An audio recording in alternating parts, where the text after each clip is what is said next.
So to add a table, press the add. Let's add the table. And it was 0.01, 0.02, 3, 4, and 5. And 1, 2, 3, 4, 5. Okay, that's it. That's the table imported. But now I've got a problem on the right-hand side.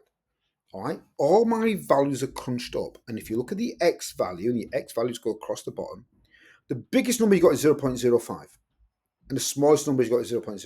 So I'm going to stay at 0, but I don't want to go above 0.05. So I hit the spanner on the right-hand side. This is my X-axis.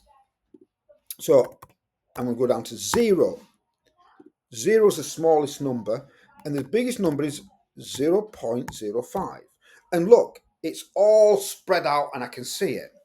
Now my label, so what we were looking at was current and voltage. So my label is going to be current, and you've got a symbol A for amps in it.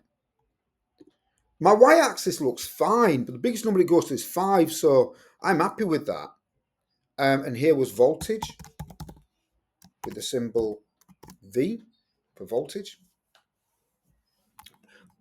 And you can see the voltage and symbol have come up, all right?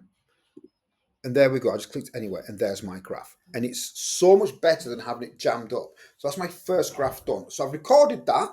I'm going to convert that again. It just took me about 5 minutes, but it doesn't matter. And that's what you're doing with the 5 tables that I've given you.